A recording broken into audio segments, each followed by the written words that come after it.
অন্যদিকে দিল্লিতে সেখানে এখনো পর্যন্ত দূষণ কাটেনি। টানা 10 দিন অতিক্রান্ত হয়ে গিয়েছে অতি খারাপ একিউআই দিল্লিতে, এবং রবিবার সকালের দিকে একিউআই ছিল 380। এখনো পর্যন্ত দিল্লির দূষণ কাটেনি। আমরা এই নিয়ে আরো বিস্তারিত কথা বলবো। শাশ্বতী রায় টেলিফোনে রয়েছেন প্রতিনিধি। শাশ্বতী, যেভাবে দিল্লিতেই দূষণের মাত্রা ক্রমশ বেড়েই চলেছে, কেনই দূষণ পরিস্থিতি কাটছে না, কি কারণে এই পরিস্থিতি তৈরি হচ্ছে দিল্লিতে?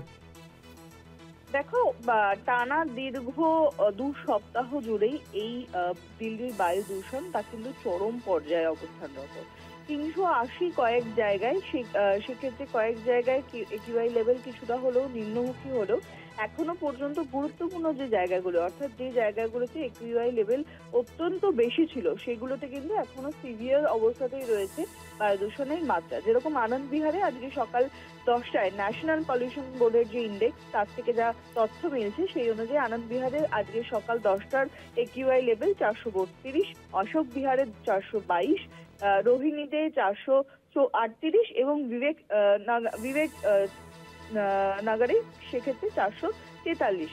এবং অপরদিকে চাঁদনি চকে কিন্তু সেটি কমে দাঁড়িয়েছে 391-এ। তবে এই যে সূচকের কম, সেটা কিন্তু খুব অল্প কিছু জায়গার ক্ষেত্রে অবস্থানরত।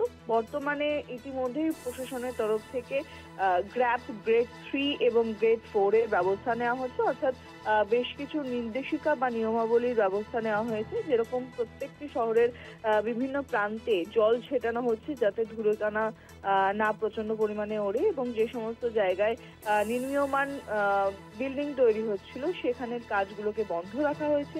ইতিমধ্যেই পেট্রোল ডিজেলের যে গাড়ি, সেই গাড়িগুলোকে নির্দিষ্ট সময়ে চালানোর নির্দেশিকা জারি রয়েছে। বিশেষত ছোটদের ক্ষেত্রে শিশুদের স্কুলের আউটডোর যে অ্যাক্টিভিটিস তা সম্পূর্ণভাবে বন্ধ রাখার নির্দেশ দেওয়া হয়েছে, এবং বয়স্কদের সকালের দিকে প্রাতঃভ্রমণে যেতে নিষেধাজ্ঞা জারি করা হয়েছে দিল্লি প্রশাসনের তরফ থেকে। তবে বর্তমানে পরিস্থিতির উপর নজর রাখছে সুপ্রিম কোর্টও।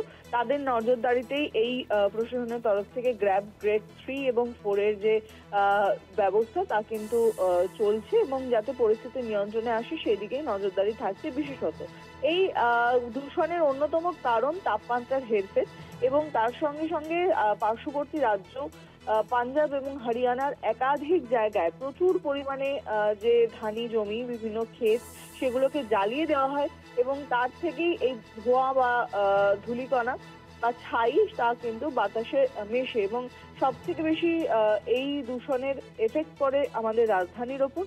এবং এই দূষণ কার্যত বজায় থাকবে আরো বেশ কিছুদিন, এবং সারা শীত জুড়েই দিল্লির এই ছবি প্রত্যেক বছরই দেখতে পাওয়া যায়। তবে এবছর আপাতত প্রথম থেকেই নিয়ন্ত্রণের চেষ্টা চালানো হচ্ছে এই দূষণকে, এবং ইতিমধ্যেই প্রশাসনের তরফ থেকেও কড়া হস্তক্ষেপে কিছুটা হলেও একিউআই লেভেল কমেছে। তবে এখনো বেশ কিছু জায়গায় সিভিয়ারের ইন্ডিকেশন দিচ্ছে একিউআই লেভেল।